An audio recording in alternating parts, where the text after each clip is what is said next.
하나님을 인정하며 그리고 인간의 오만함을 깨달으며 인간의 오만함이 얼마나 우리를 비참하게 만드는 것인가를 또한 깨달으며 그 깨달음을 통하여 이 상황에 꼭 필요한 지혜를 얻고 준비하게 되는 계기가 되게 해 주시옵소서. 온 지구의 온 나라들과 민족들이 불안에 떨고 있으며 막연한 공포심으로 삶의 구조가 바뀌고 있습니다. 하나님 아버지, 특별히 그동안 오만했던 나라들과 민족들이 진실로 겸손해지는 계기가 되게 해주시고 하나님 앞에서 인간이 별 수 없는 것을 깨닫게 해주시옵소서. 그리고 저들을 좌절과 막연한 두려움에서 구해 주시옵소서. 특별히 이탈리아를 불쌍히 여기셔서 하나님, 상황을 정리할 수 있는 지혜를 얻게 해주시고 그 지혜를 추진할 수 있는 리더십이 정비되게 해주시고 그리고 필요한 자원을 얻을 수 있도록 도와주시옵소서. 주여, 이 시간에도 주께서 우리에게 주신 이 예배의 특권을 소중히 여기며 주님 앞으로 나아가며 예배드립니다. 한량없는 은혜를 베풀어 주시옵소서. 함께 하지 못한 교인들, 저들이 있는 자리가 예배 자리가 되도록 저들에게 순결한 마음을 허락해 주시옵소서. 교인들을 지혜롭고 순결하게 해 주셔서 막연한 공포심에 잡히지 않게 하시고 이중적 잣대를 사용하는 마귀의 관계에 넘어가지 않게 해주셔서 어느 곳에 있든 무엇을 하든 어느 상황에 있든 우리 하나님과의 바른 관계 속에서 사는 진정한 예배자들이 되게 해 주시옵소서. 예수 그리스도의 이름으로 간절히 기도드리옵나이다. 아멘.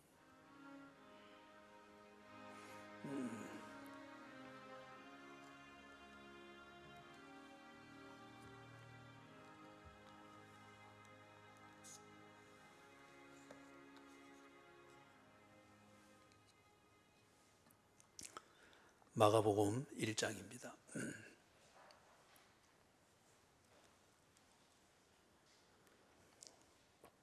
마가복음 1장. 부부는 같이 앉아도 될 것 같은데 싸우고 왔으면 따로 앉으시고.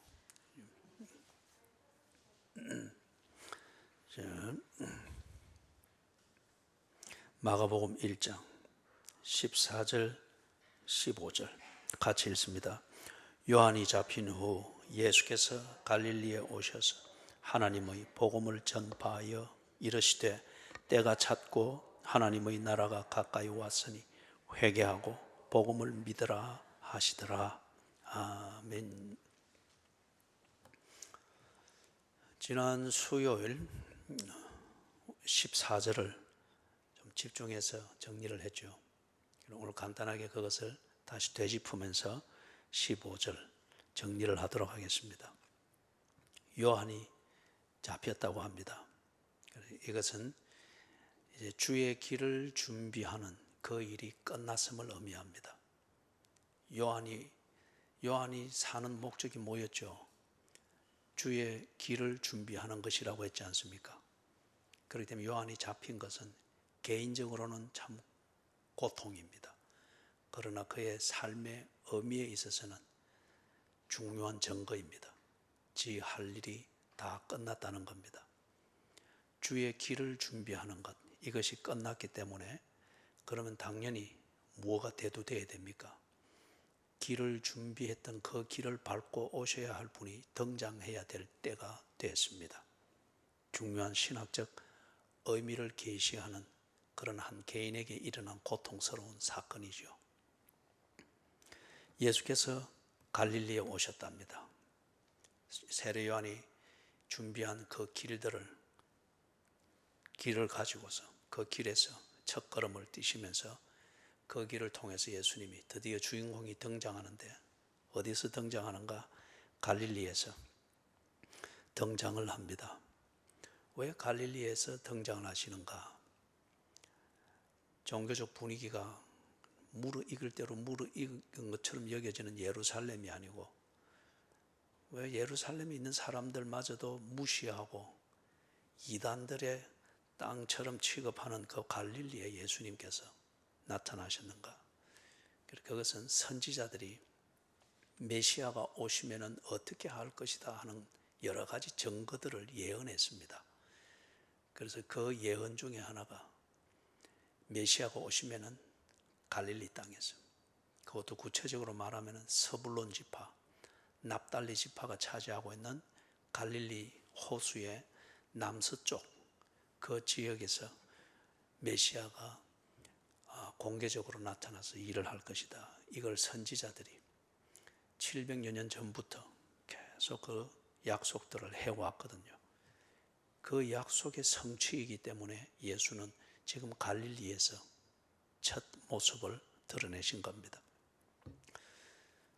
그게 이스라엘의 이 상황에서 볼 때에 한편 의미가 있습니다. 납달리 지파와 서불론 지파가 분배받아서 살고 있는 갈릴리 지역 남서쪽은 낙후된 지역이죠. 그리고 그 지역은 주변 민족들, 나라들에게 아주 완전히 노출되어 있는 지역입니다. 다른 말로 하면 완전히 약탈을 당하고 크고 작은 전쟁에 제일 먼저 노출되어 있고, 그 다음에 문화적으로 완전히 혼합되어지는 지역이고, 그 지역이 그렇듯이 그 주변 지역도 그러면 피장파장이겠죠. 이 말은 먹고 살 길을 찾아서 인구 이동이 언제나 일어나는 곳입니다. 이거는 뭘 의미하죠? 혈통적으로 동질성을 지키기가 어렵습니다. 그 다음에 문화적으로 동질성을 지키기가 어렵습니다.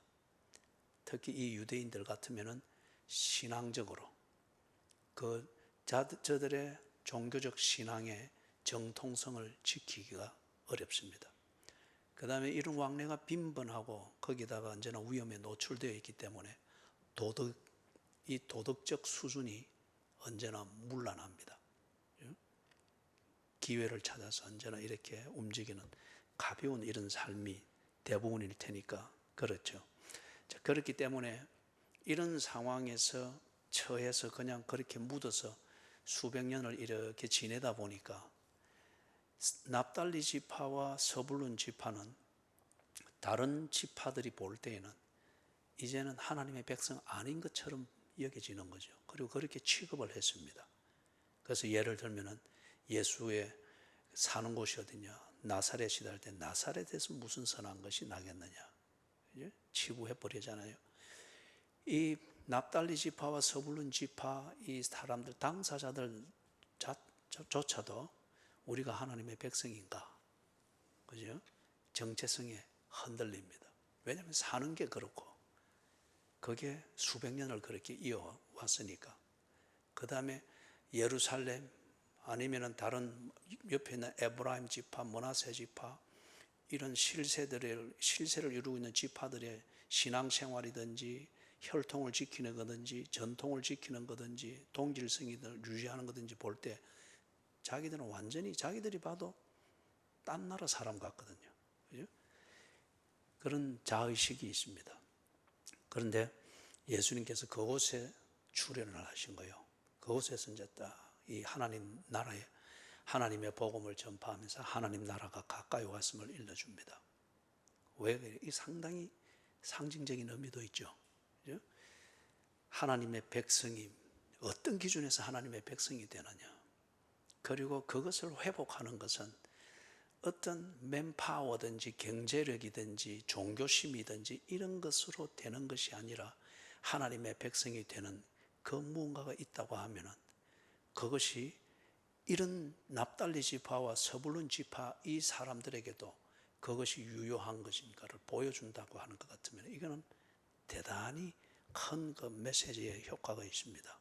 그죠? 그래서 지금 이곳에 나타난 겁니다. 예수께서 갈릴리에 오셔가지고 뭘 하십니까? 하나님의 복음을 전파했습니다. 그 전파하는 내용은 무엇인가? 15절입니다. 1절에서는 우리가 볼 때에 그리스도의 복음, 예수 그리스도의 복음이었습니다. 근데 지금 여기서 예수님이 전파하는 것은 하나님의 복음입니다. 이 부분에 대해서는 지난 수요일 날 많은 설명을 했습니다. 그래서 간략하게 정리하면은 하나님의 복음, 그것은 지금 듣는 이 사람들에게 있어서는 약속입니다. 메시아가 올 것이며 그가 자기 백성을 저들의 죄에서 구원하실 것이다. 하나님이 약속하신 것입니다. 선지자들의 입을 통하여서 수세기에 걸쳐서 잊지 아니하도록 약속해왔고 이 약속이 여전히 진행형이고 하나님이 이 약속을 위하여서 일하고 계신다고 하는 것을 알 수 있도록 군데군데마다 시대마다 선지자들의 입을 통하여서 그들에게 말했습니다. 하나님의 약속입니다. 이게 하나님의 복음입니다. 그래서 이 복음이 하나님의 복음 이것이 성취될 때에는 그리고 이 하나님의 복음이 진실한가 아닌가 그것을 증명하는 증거는 메시아가 오는 것입니다. 그리고 그 메시아가 와서 그 약속대로 하나님의 백성들을 저들의 죄에서 구원하는 이 일이 일어나는 것입니다. 하나님의 복음 이것은 선지자들을 통해서 약속되어진 메시아에 관한 모든 약속이었는데 이 하나님의 약속이 성취되었다는 이 증거는 메시아가 왔다는 거예요. 메시아가 보이고 메시아가 일하는 것이 진행형이 되어지고 그 결과 하나님의, 즉 다시 말해서 하나님의 백성들이 죄에서 구원받아서 하나님의 백성이 되는 이 일들이 일어나기를 시작하면 하나님의 복음은 성취된 것입니다. 그리고 이 성취를 만든 그분이 예수 그리스도일 것 같으면 그분이 한 모든 일과 가르친 것은 예수 그리스도의 복음이 되는 겁니다.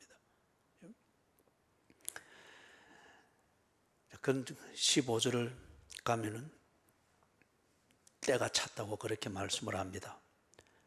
때가 찼다.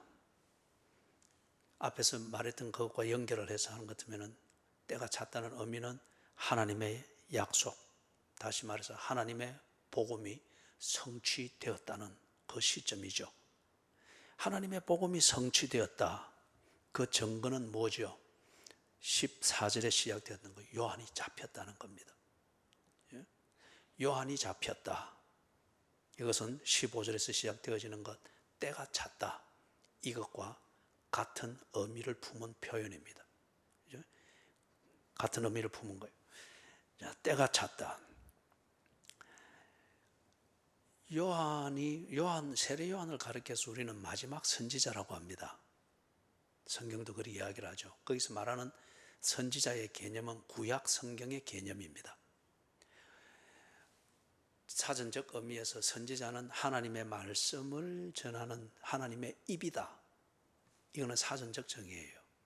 이제 이럴 때에 그 하나님의 입으로서 하나님의 약속 그리고 하나님의 말씀을 대신 전해주던 그 역할을 하던 그 선지자들이 구약을 이루고 있죠. 그죠? 그래서 바로 이 구약에서 보는 선지자들의 역할과 그런 기능으로 일을 했던 그 전형적인 형태로 일을 했던 선지자들 중에 마지막 선지자는 세례 요한이었습니다.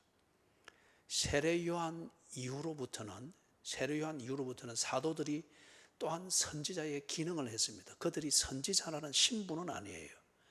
그러나 선지자의 기능을 했습니다. 하나님의 말씀이 증거되어지고 그는 완성되어진 하나님의 말씀을 듣게 했죠. 그죠?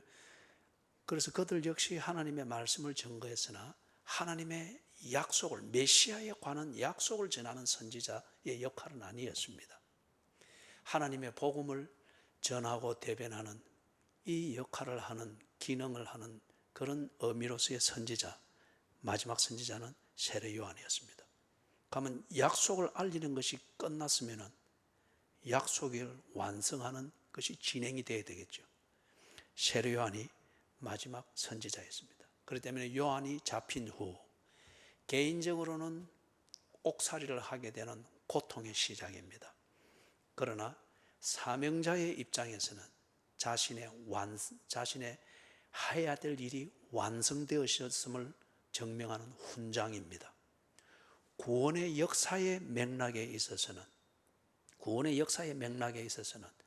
요한이 잡히는 이 사건이 하나님의 약속은 이제 정리되어졌고 그 약속이 성취되는 시점이 시작이 되었다. 구속사의 개념에서는 그 중요한 의미를 가집니다. 그죠? 그래서 한 개인이 사적으로 당하는 고통, 어려움 또는 사생활이 어떻게 전개되어지는가 하는 이게 하나님이 일하신다고 하는 우리 신앙 고백적 관점에서 보게 될 때에 아주 하나님이 기뻐하실 만한 그런 의미들이 깊이 배어 있음을 알 수 있습니다. 이것을 보고 깨달을 수 있는 자들은 그저 높은 곳이나 낮은 곳이나 초막이나 궁궐이나 그 어디에나 내 주 예수 모신 곳이 그 어디나 하나님 나라, 비로소 그 찬양의 의미를 알며 그렇게 부르게 되겠죠. 때가 찼다. 자, 그러면은 요한이 잡히는 이걸 통해서 구속사적 측면에서 때가 찼다. 약속을 증거하는 이 일이 다 되었으면 이제는 약속의 실체가 나타나야 될 때가 되는데 이게 나타나야 되잖아요. 그게 지금 예수님이 나타나셔서 그가 메시아인 것을 듣게 하고 보게 하고 확인하게 하는 이 일이 시작이 된 겁니다. 때가 찼음을 양쪽으로 다 알게 되었습니다. 약속의 완성, 그 다음에 이 완성을 시키는 실체의 등장. 예수님이 하시는데 때가 찬 그 한 분명한 증거로서 어떤 내용으로 딱 말씀을 합니까? 하나님의 나라가 가까이 왔다. 하나님의 나라, 이것은 성경 전체를 관통하는 중요한 주제 중에 하나입니다. 하나님의 나라. 구원을 말하고 구속을 말하고 이 모든 것은 하나님의 나라, 그것과 관련된 것입니다. 자, 그래서 그 하나님의 나라가 가까이 왔다 이러면 이전에는 어떻다는 겁니까? 하나님 나라가 이룰 수 없는 곳에 있었다는 거죠. 그죠? 하나님 나라가 있기는 있는데 지금은 내가 이룰 수 없는 그 상태에 있었다는 거죠. 그런데 지금 예수님의 등장과 함께 하나님 나라가 가까이 왔다고 합니다. 가까이 왔다. 그러면 이게 약속으로 있던 하나님의 나라가 지금은 실제로 내게 임했다는 겁니다. 하나님 나라가 가까이 왔다. 자, 조금 더 살펴보도록 하십시다. 이걸 다른 말로 하면은 하나님의 복음, 이것이 완성되었다는 겁니다. 하나님의 복음, 다시 말해서 하나님의 약속의 핵심이 뭐였죠? 메시아가 올 것이며 그가 와서 하나님의 백성을 저들의 죄에서 구원할 것이라고 했죠. 저들의 죄에서 구원한 상태, 그 상태에 있는 자들은 하나님과의 관계 안에서 하나님의 백성이 된다는 거잖아요. 이 관계 안에 머물면서 하나님과 교제가 시작되어지는 이게 하나님의 나라입니다. 하나님의 나라는 기본적으로 장소의 개념이 아니에요. 하나님 나라의 기본적인 개념은 관계의 개념입니다. 하나님과 관계를 맺고 있다고 하는 것. 그럴 때에 하나님과의 관계를 맺고 있고 그 관계를 인정하는 만큼 또 실감하는 만큼 교제가 아주 밀접할 거예요. 이 교제라고 하는 이게 결과적으로 보면은 상호 통치하는 구조잖아요. 예를 들면 내가 내 아내와 관계를 맺고 있고 이 관계를 내가 존중하기 때문에 언제나 아내 중심으로서 무언가를 생각을 하려고 합니다. 통치받고 있는 겁니다. 아내 역시 나와 관계를 맺고 있기 때문에 이 관계를 존중하는 이상 지형적으로는 수말리 떨어져 있지만은 현실적으로는 내가 아내로부터 통치를 받듯 아내가 또한 나로부터 통치를 받는 겁니다. 하나님 나라의 개념이 이것입니다. 하나님과의 관계를 맺고 있습니다. 이 관계를 인정하고 존중하는 만큼 하나님은 내 중심을 차지할 겁니다. 하나님의 통치입니다. 그죠? 관계는 맺고 있으되 이것에 대하여서 인정하지 아니하고 무시하고 가볍게 다룰 때에 그때는 무언가 이 관계를 존중하는 하나님으로 인한 강제가 있을 수 있겠죠. 그죠? 우리가 서로 관계는 있으되 거기에 신실하지 못하고 절개를 못 지킬 때 상대방이 그걸 안타깝게 여기잖아요. 그죠? 때로는 업소하기도 하고 때로는 항의하기도 하고. 그죠? 자, 그게 그 관계가 가지는 교제입니다.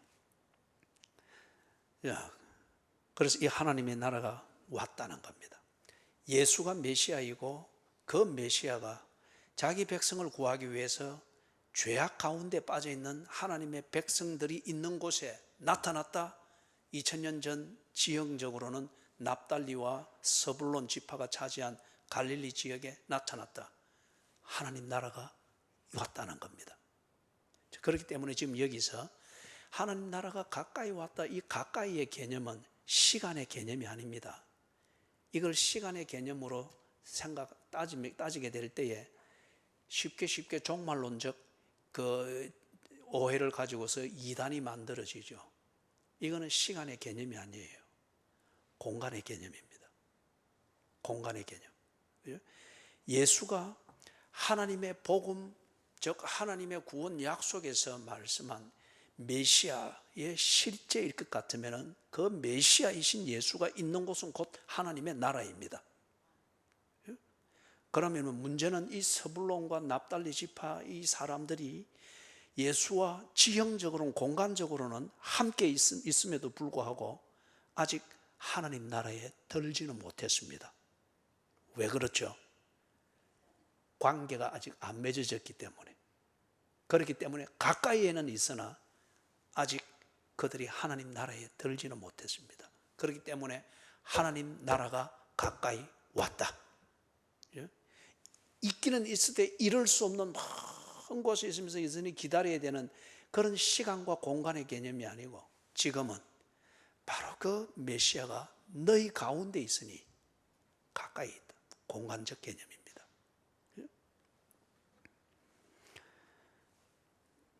자, 그러면은 하나님 나라가 이 사람들 입장에서 하나님 나라가 어디에 있지? 가까이 있다고 하는데 어디에 있지? 그런데 그 나라가 어떻게 왔지? 왜냐하면 이 서불론 지파 사람들이든 납달리 지파 사람들 이들도 기본적으로는 유대인의 그 여호와의 신앙과 메시아 사상, 그래서 하나님 나라를 대망하는 것, 이게 그들에게도 저변에 깔려 있습니다. 이걸 대망하고 있습니다. 그렇기 때문에 하나님 나라가 가까이 왔다라고 했을 때 귀가 쫑긋 서죠. 하나님 나라가 어디 있지? 하나님 나라가 근데 어떻게 왔지? 이 사람들이 적어도 주전 515년 서불론의 스룹바벨에 의해서 성전이 다시 재봉헌되고 난 뒤에 포로에서 돌아오서 성전을 재봉헌하고 난 뒤에 국가를 재건하잖아요. 그런 때로부터 해가지고 약 500년이 지나는 동안에 한편으로는 현실적으로는 굉장히 어려웠단 말이에요. 앞에서 잠깐 정리한 것처럼 늘 전쟁이고 약탈당하고 그렇게 되면 먹고 살려고 하니까 뭐 혈통도 섞이고 혼합되고 그 자체가 그들에게는 양심적으로는 괴로움일 수 있겠죠. 그런데 다른 한편으로는 희망이라고 하는 것을 가집니다. 하나님 나라. 하나님 나라. 그 희망을 가지는데 그들이 사는 게 그렇다 보니까 하나님 나라에 대한 이해가 잦은 인수가 되어버렸습니다. 늘 전쟁에 시달리니까 우리가 기다리는 하나님 나라는 전쟁으로부터 안전한 나라. 늘 경제적으로 빈곤하다 보니까 빌어먹고 살듯 그렇게 되니까 우리가 기다리는 하나님 나라는 부유한 나라, 더 이상 굶지 않아야 하는 나라. 그 다음에 또 예를 들면 늘 경제적으로 어렵고 그 다음에 군사적으로 안전하지 못하고 이래 하니까 우리가 기다린 그것 때문에 그걸 해결하려고 하다 보니까 이민족과도 섞이고 뭐 장사할 기회만 되면은 저런 이방 신들과 타협이 되어지고 그러다 보니까 자꾸 혼합이 되어진단 말이에요. 그게 한편 그들에게는 괴로움입니다. 먹고는 사는데 한편은 괴로움입니다. 그래서 그들이 우리가 기다리는 하나님 나라는, 그죠? 하나님 나라는 정말 혈통이 회복되는 나라, 유대인만의 나라, 그죠? 어떤 이랬다 보면 이게 민족주의의 상징이 되는 거예요. 그죠? 이런 식으로 그들이 기다리는 건 하나님 나라인데 살아가는 이 삶의 현장을 통해서 하나님 나라에 대한 이 이해와 개념이 그들의 현실적 고통을 푸는 대안으로서 따듬어지게 된 거예요. 그러다 보니까 당연히 그런 나라가 임할 것 같으면은 무언가 다윗과 같은 탁월한 왕이 나타나거나 아니면은 다윗 때와 같이 아니면은 사울과 같은 탁월한 이런 군장이 용장이 나타나 가지고 군사력을 다시 일으키고 땅을 확보하고 어떤 이럴 수 있는 획기적인 무언가로 나타날 것으로 그들은 기대하나 현실적으로는 불가능하게 여기는 거죠. 그럴 건덕지가 안 보이니까. 그렇기 때문에 그것에 대한 바램은 있으나 그 바램이 현실적으로 그들의 신앙을 끌어갈 만한 것은 안 되는 거예요. 왜냐하면 현실적으로 볼 때 그들이 그런 희망은 가지지만은 지가 생각해도 그런 희망은 불가능하거든. 다윗 같은 왕이 언제 나오며 군사는 어디서 일으키며, 그죠? 이게 안 되는 거예요. 그러니 이율배반입니다. 그러니까 예수님이 딱 나타나가지고 하나님 나라가 가까이 왔다. 뭔가 대단한 무장을 한 그런 군대의 힘으로 나타날 것이라 기대했는데 군대도 안 보이고 아무것도 안 보이는 거예요. 아니면 뭔가 직업과 고용의 기회가 팍 주는 삼성 같은 그런 재벌 반도체 공장을 쫙 만들어서 뭐 일자리 한 3,000개를 만들 수 있는 이런 게 다 들어오면서 하나님 나라가 가까이 왔다 이러면 무언가 납득이 될 만한데 그런 기대를 가지고 있는 것을 충족시킬 수 있는 건덕지가 아무것도 없이 그냥 예수님 혼자 달랑 나타나가지고 하나님 나라 가까이 왔다. 납득이 안 되는 거예요. 민족의 동질성을 회복할 만한 어떤 이런 막연한 기대를 이룰 만한 것도 안 보는 거예요. 예수님 역시 자기들과 같은 지역 나사렛에서 나신 분이다 이거예요. 민족적 동질성을 회복해서 보란듯이 에브라임 지파나 유다 지파나 그리고 예루살렘을 오고 가고 있는 그런 순례객들에게 새롭게 보일 수 있고 감동을 줄 수 있는 뭔 종교적 아이템을 만들 수 있는 그런 것도 보이는 것도 전혀 아니다 이거예요. 하나님 나라가 어디에 있길래 어떻게 왔길래 가까이 왔다고 말하지. 그래서 요약하면 이런 거예요. 그들이 기다리는 하나님의 나라, 그것은 일종의 회복을 말합니다. 회복의 개념이죠. 이 회복은 거듭나는 것과 다른 문제입니다. 지금 여기서 말하는 이 회복의 개념은 어떤 회복입니까? 그들이 기다리는 회복은 신분 상승입니다. 그 다음에 경제적 여건이 나아지는 것, 생활 조건이 개선되어지는, 그죠? 그래서 더 이상 이렇게 비참하게 살지 않아도 되는 그런 경제적 조건이 나아지는 것, 아니면은 늘 지파들 가운데에서 무시를 당하고, 나사렛에서 무슨 선한 것이 나올 수 있겠느냐? 거기는 뭐 제대로 된 학군도 없고 뭐 어떤 이런 식으로 말이에요. 그렇기 때문에 다른 지파들과 화합이 되어져서 자기들도 대우를 받고 교류도 되어지고 동시에 안전을 확보하게 되는 어떤 이런 종류의 회복을 그들은 꿈꾸면서 하나님 나라를 두리번거리고 찾았습니다. 그런데 하나님께서 주시고자 하는 하나님 나라는 그런 종류의 회복이 아니었습니다. 조건의 개선이 아니었어요. 그렇기 때문에 예수님께서 지금 가까이 왔다고 말하는 하나님 나라와 그들이 학수고대하면서 기다리고 있는 하나님의 나라는 전혀 다르기 때문에 예수님이 하나님 나라가 왔다, 가까이 왔다라고 말할지라도 그들은 찾을 수가 없는 거예요. 신분 상승할 수 있는 기회, 그들 기준에서 말하는 생활의 조건이 개선할 수 있는 기회든지 어떤 이런 게 전혀 안 보이기 때문에 예수님께서 지금 말씀하시는, 가까이 왔다고 말씀하시는 하나님 나라, 그것은 무엇인가?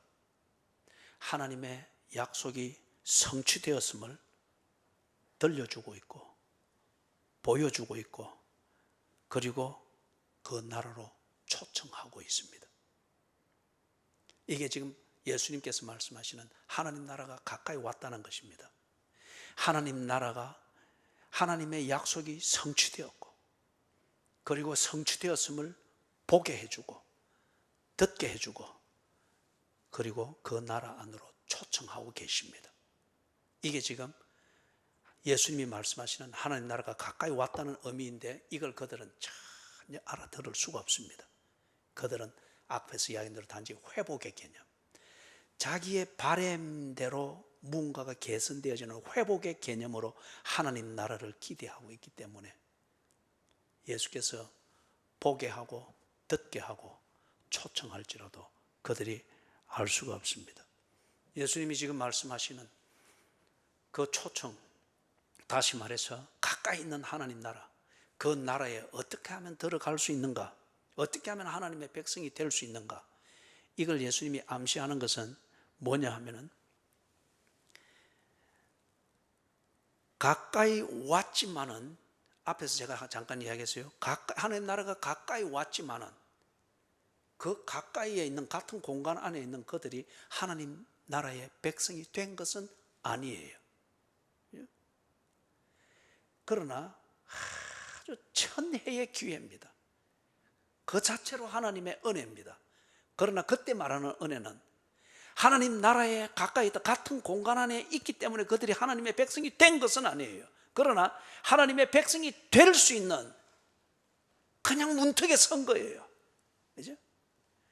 하나님의 백성이 되기 위해서 뭘 하라는 거예요? 그러면은 가까이 왔다는 이 말이 암시하는 게 등록하라는 겁니다. 교회 등록하라, 지금 그 말 아니에요. 등록하라는 거예요. 하나님 나라가 가까이 왔고, 네 삶의 공간에서 네가 늘 좌절하고 희망, 네가 만든 희망 때문에 역설적에게도 네가 좌절하고 있는 바로 네 삶의 현장에 하나님 나라가 왔으니, 네가 그 문턱에 섰으니 등록하라. 하나님 나라로 들어가라. 하나님 나라의 백성이 되어라. 이 말인 겁니다. 어떻게? 그게 지금 뒤에 이어지는 말, 회개하고 복음을 믿으라. 이게 하나님 나라에 등록하는 겁니다. 회개하고 복음을 믿으라. 자, 이 부분을 좀 더 보십시다. 예를 들면 지금 한 교회의 상황도 마찬가지예요. 우리가 지금 이렇게 앉아 있지만은, 이리 흩어져 앉아 참 좋네요. 교회가 가득한 것 같습니다. 주일날도 그럽시다. 가득한 것 같네요. 거기다 막 마당장만한 마스크까지 쓰고 있으니 뭐 2배로 꽉 찬 것 같아요. 그죠?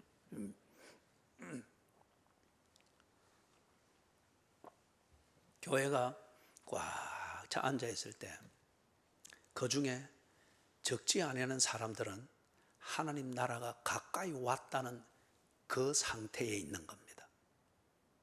그죠? 이 자리에 앉아서 예수 그리스도의 복음을 듣습니다. 예수 그리스도의 복음을 봅니다. 그리고 하나님 나라로 들어오라는 초청을 받는 시간입니다. 가까이 왔습니다. 그러나 그들이 그렇게 있다고 해서, 문턱에 섰다고 해서 하나님의 백성이 된 것은 아니에요. 그것을 듣고 그 문턱을 넘어가지 못하도록 만드는 자기의 그것이 무엇이든지 간에 버리고 문턱을 넘어 들어가야 됩니다. 이게 지금 회개하고 복음을 믿으라. 모태신앙이 어쩌면 지금 납달리 지파와 서불론 지파, 이 사람들과 같은 입장이죠. 예수를 믿는 부모 안에서 그 안에서 태어났다고 해서 그리스도인인 하나님의 백성인 것은 아닙니다. 그러나 하나님 나라에 가까이 있죠. 같은 공간 안에 있죠. 가정 예배를 드리고 교회에 가자 간섭을 받고, 그죠?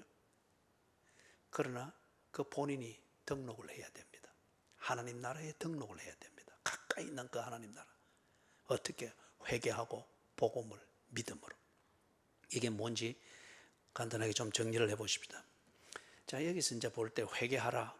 회개의 시점은 무엇인가? 회개는 지 스스로 할 수 없습니다. 여기 14절, 15절 구조에서도 딱 보십시오. 예수님이 회개하라고 하기 전에 뭘 하셨습니까? 회개하라고 말씀하기 전에 뭘 하셨습니까? 전파해 주었잖아요. 예? 하나님의 복음을 듣게 했고 보게 했고, 그리고 지금 그 실제이신 예수의 초청을 듣게 했잖아요. 그런 다음에 회개하라고 했습니다. 하나님의 은혜가 없이는 회개는 일어날 수가 없습니다. 회개는 어떤 우리의 입장에서, 나의 입장에서 말하면은, 회개는 무언가를 만나고 무언가를 듣고 무언가를 접촉함으로 인해서 고민이 시작됩니다. 또는 생각을 하게 됩니다. 아니면은 갈등이 일어나게 됩니다.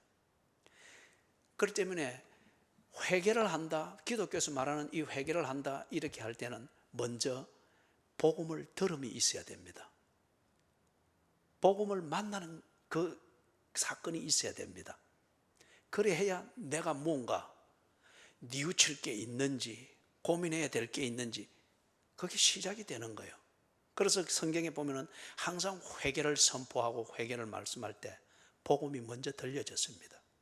그게 구체적이든 간접적이든 직접적이든 깊게 들리든 아니면 한마디로 들리든, 그죠? 하나님의 복음, 그리고 뒤에 가서는 예수 그리스도의 복음, 이것을 생각할 수 있는, 그 앞에서 나를 생각할 수 있는 그 사건이 먼저 일어납니다. 이 사건이 어떤 사람에게는 뭔가 마틴 루터가 경험을 했던 것처럼 벼락이 쳐서 옆에 고목나무가 뚝 부러지는 이 자연 계시를 통해서 뭔가 자기를 깊이 생각하면서 하나님 앞에 일생을 서원하는 이런 일이 일어나는 경우도 있겠고, 어떤 경우에는 지나가다가 전도지 한 장을 받았는데 그걸 가지고서, 또는 어떤 경우는 지나가다가 흘러나오는 CCM을 듣고서 생각이 거기에 멈추게 된다든지, 사건의 경위는 다양할 수 있습니다. 정도도 다양할 수 있습니다. 그러나 중요한 것은 하나님께서 그에게 주시는 은혜, 다시 말해서 복음, 그리고 복음과 관련되어진 그 무언가를 듣거나 보거나 경험하는 것을 통하여서 자신의 생각이 그것 중심으로 돌아가기를 시작합니다. 이게 회개의 시작입니다. 그렇기 때문에 우리가 예수님이 제자들에게 한 말씀은 때를 얻든지 못 얻든지 이 복음을 전하라고 했죠. 그죠? 생각할 계기, 고민해야 될 계기. 어느 때인가 되면은 늘 자신만만해하나, 어느 때인가 되면은 지 자신이 아무것도 아니라고 하는 것을 반전할 수밖에 없는, 그걸 겪게 된단 말이에요. 그죠? 그래서 지가 자신만만할 때는 우습게 여기나, 그것이 반전이 될 때는, 고민하게 될 때 들여다볼 수 있는 이것을 전해놓으라는 겁니다. 그죠? 그게 잠언서에서도 말하는 것, 어릴 때에 하나님의 말씀을 가르치라, 그리고 채찍을 아끼지 마라. 그러면 어떻게 한다고요? 늙었어도 그 지혜의 길을 떠나지 아니한다. 악에게 빠지지 아니한다. 그렇게 말했죠. 회개는 하나님의 복음을 들음으로써 시작됩니다. 이 하나님의 복음을 듣는다는 게 꼭 성경을 읽고 설교를 듣고 이런 전형적인 것만을 말하는 것은 아니에요. 크게 표현하면 회개는 하나님의 은혜로 시작이 되어집니다. 그러면 이 회개를 실천을 하는데 고민이 되고 생각이 그렇게 정리가 되어지고 갈등이 일어나고 이제 이럴 때에 들었던 그 복음, 지금 예수님이 전한 것이면 하나님의 복음, 그리고 때가 찼고 하나님 나라가 가까이 왔음을, 이것을 생각을 하면서 그렇게 하게 될 때, 고민이 되고 갈등이 될 때 뭐가 일어나는 거죠? 그게 맞다고 인정이 되어집니다. 그러면 인정과 함께 당연히 뭐가 일어나는 겁니까? 이전의 것에 대해서 지금 깨닫고 인정하게 된 이것과 전혀 다르게 살았던 그것에 대한 뉘우침이 일어납니다. 이 뉘우침이 우리에게 회개에서 뭘 주는 거죠? 실존적으로는 후회를 하게 합니다.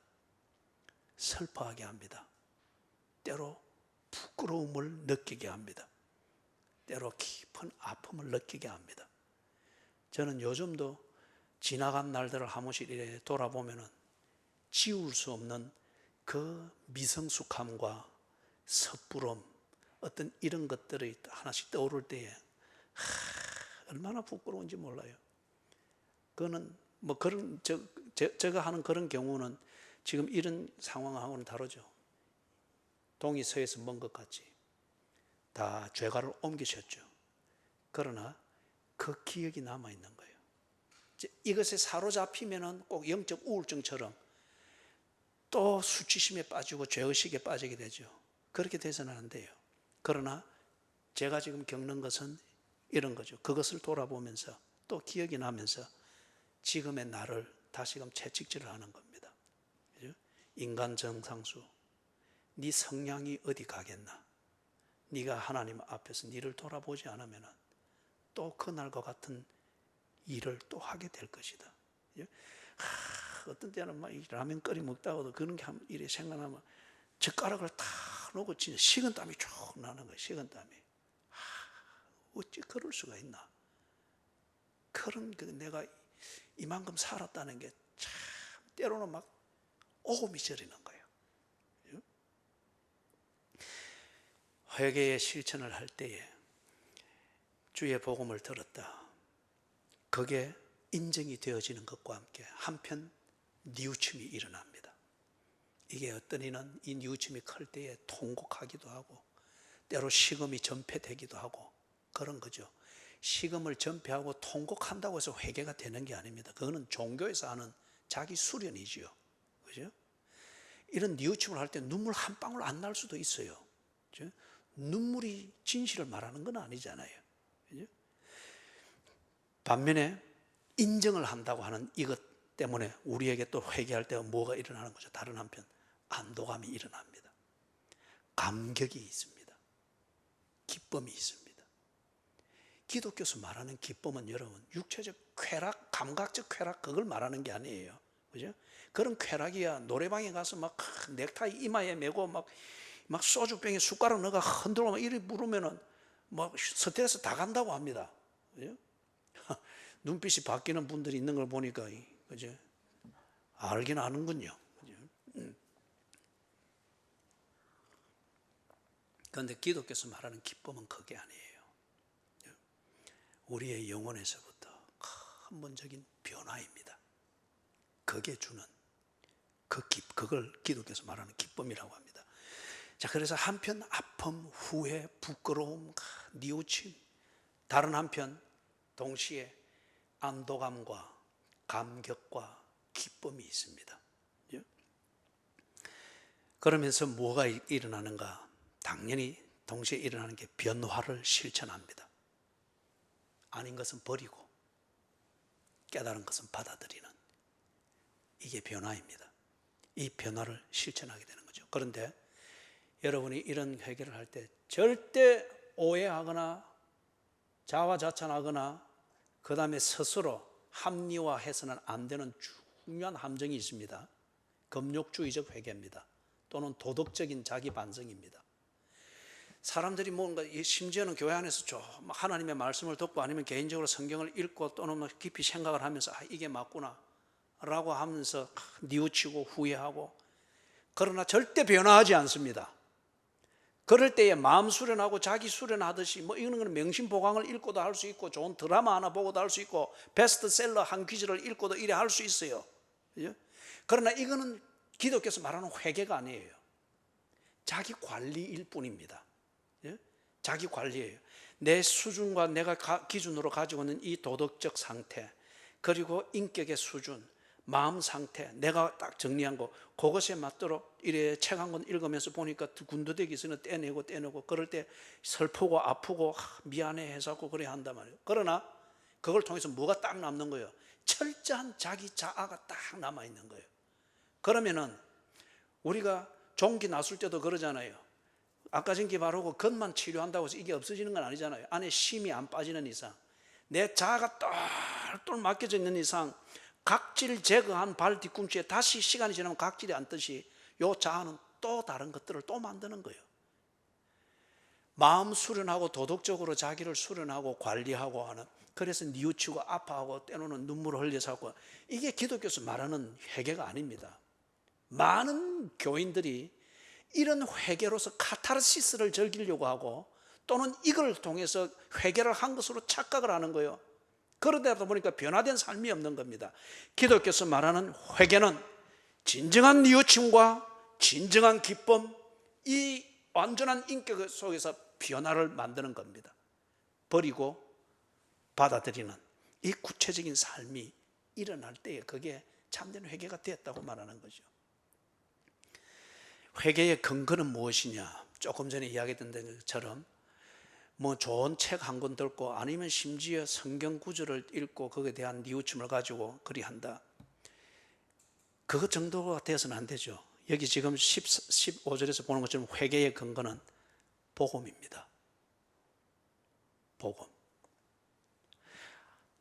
정확하게 말하면 지금 15절에서 말하는 이 맥락에서 볼 때 회개의 근거는 하나님의 복음과 예수 그리스도의 말씀입니다. 하나님의 복음과 예수 그리스도의 말씀, 이것을 다 접하면서 그 근거 위에서 또는 그 중심으로 버릴 것과 받아들일 것을 고민하며 결정하고 거기에 맞춰 내 삶을 다 실천해 나가는 겁니다.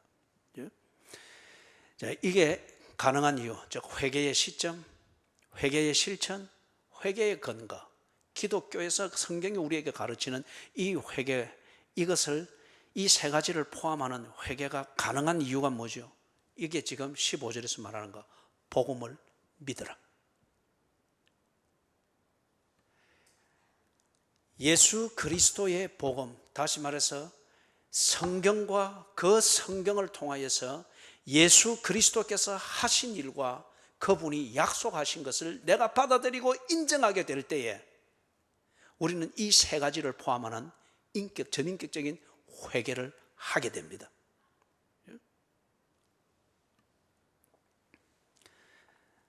그래서 예수 그리스도가 지금 증거해 주시는, 보게 하고 듣게 하고 초청하시는 이 복음, 이것을 믿지 않은 것 같으면 고민하고 갈등하고 결심은 절대 일어나지 않습니다.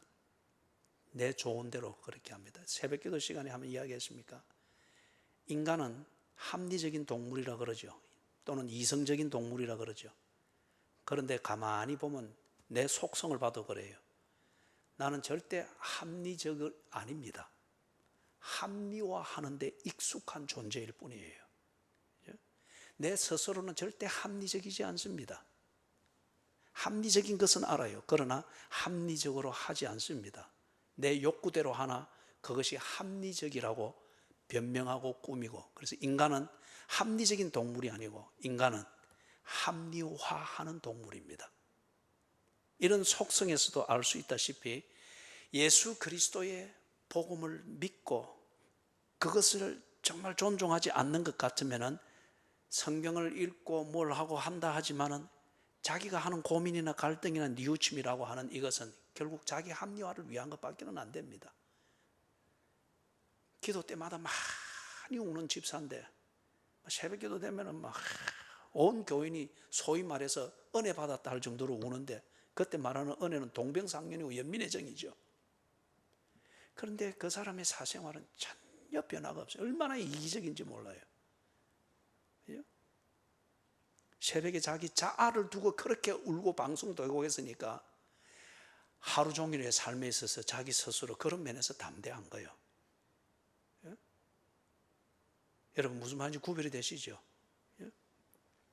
예수 그리스도의 복음을 믿지 않으면 두 번째, 자신의 도덕적 반성, 뉘우침, 이런 차원에 머물 뿐입니다. 이것은 변화가 아니고 자신의 입장을 관리하는 처신에 지나지 않아요.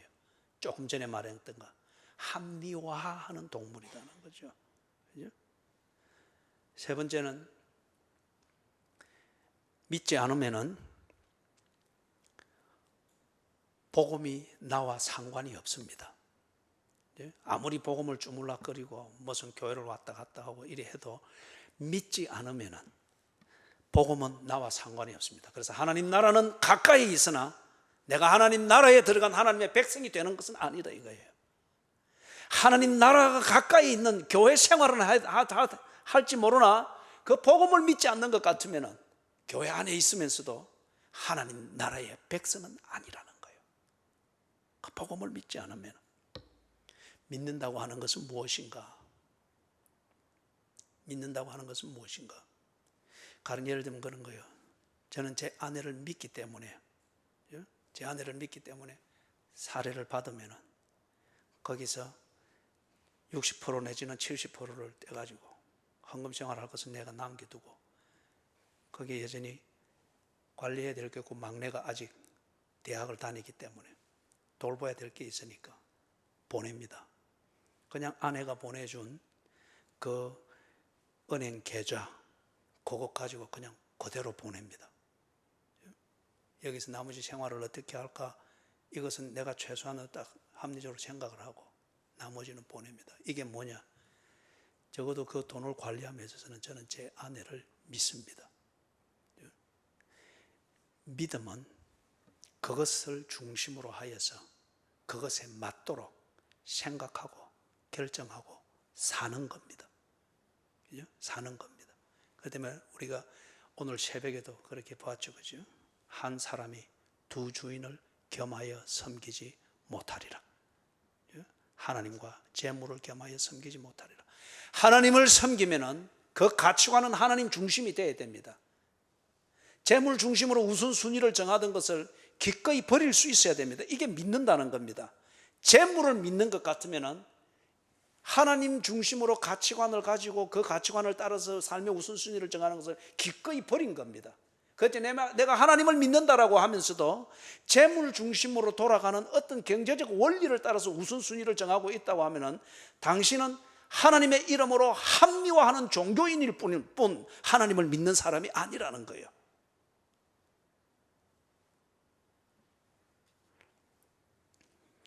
자, 그러면은 마지막 정리를 하십시다. 납달리 지파에 있는 사람들, 서불론 지파에 있는 사람들, 그들이 실천해야 될 회개가 무엇입니까? 하나님 나라가 가까이 왔으니, 그죠? 그들이 하나님 나라에 들어 하나님 백성 되기 위해서는 회개하고 복음을 믿어야 되잖아요. 그러면 들었습니다. 복음을 들었습니다. 이제는 그것을 믿어야 됩니다. 그 증거로서 그들이 1차적으로 회개해야 합니다. 그들이 해야 될, 실천해야 될 회개가 무엇일까? 유대교의 믿음을 버리고 예수와의 관계를 맺는 것입니다. 이게 두 가지가 동시에 성립될 수가 없는 거거든요. 예수와의 관계를 맺으려고 하면 당연히 유대교의 믿음을 버려야 됩니다. 유대교의 믿음을 지키려고 하면 예수와의 관계는 맺을 수가 없습니다. 그렇기 때문에 복음을 믿으라는 거예요. 복음을 믿어. 하나님 나라가 가까이 왔으니 하나님 나라의 백성이 되려고 하면 예수와의 관계를 맺어라. 이 관계를 맺기 위해서 네가 버려야 될 것이 있다. 유대교의 믿음을 버려야 하느니라. 그게 네게 만드는 가짜 하나님 나라의 개념, 가짜 메시아상. 그렇기 때문에 네 모든 삶을 오도하고 합리화하는 데만 익숙하게 만드는 그것을 믿고 있는 것을 버려라. 그리고 예수와의 관계를 맺어라. 이게 그들이 해야 될 회개입니다. 1000번제를 드리는 이런 따위가 아니고 예수와의 관계를 맺기 위해서 이것에 방해되는 것, 그리고 그 모든 것은 다 버리라는 거예요. 그들에게 있어서 가장 중요했던 그 정체성의 근거는 유대교의 믿음이었습니다. 그것을 버려라. 그게 그들이 실천해야 될 회개였습니다. 사랑하는 여러분, 예수님이 갈릴리에 나타나셨다. 정확하게 말하면 납달리 지파와 서불론 지파가 차지하고 있던 갈릴리 호수 남서부 땅, 참 척박한 땅이고 위험한 땅이고 가난한 땅이었습니다. 거기에 예수님이 나타나셨습니다. 무엇을 위해서? 하나님의 약속, 하나님의 백성을 구원하신다는 이것을 성취하기 위하여서 나타나셨습니다. 그에 나타나시면 그것이 곧 성취된 것을 말합니다. 자, 그런데 이 납달리 지파의 사람들, 서불론 지파의 사람들, 그들이 기다리는 것은 주변 강대국들처럼 자기들이 더 강해져서 안전하게 지키는 그게 하나님 나라라고 생각을 했습니다. 그러나 그렇게 나타나지 아니했습니다. 하나님의 나라는 그렇게 나타나지 않았습니다. 그리고 또 그들은 하나님 나라의 백성이 된다고 하는 것은 잘 나가고 안전한, 상대적으로 좀 더 안전하고 부유한 다른 지파와 같은 조건이 되어서 그 조건이 개선되는 것이라고 생각을 했습니다. 경제적인 신분이 상승이 되어지는 것, 사회적으로 안정되어지는 그런 체제를 갖추는 것, 아니면은 유대교의 분위기에 아주 적합해져서 이제는 동질감이나 그런 양심의 가책을 안 가져도 될 정도로 그렇게 회복되어져서 다른 지파, 에브라임 지파나 유다 지파처럼 그렇게 좀 개선이 되어지는 이게 하나님의 백성다워지는 것이라 생각을 했습니다. 그런데 예수님은, 하나님의 복음의 완성으로 오신 예수님은 그들에게 하나님 나라는 예수와 관계를 맺는 것이라고 합니다. 그리고 예수와 관계를 맺는 그 관계 안에 있는 자가 하나님의 백성이라고 하셨습니다. 여러분은 어디에 있습니까? 하나님 나라가 가까이 온 이 공간 속에 있는 것은 분명합니다. 그 나라에 들어가 계십니까? 찬송가 289장입니다.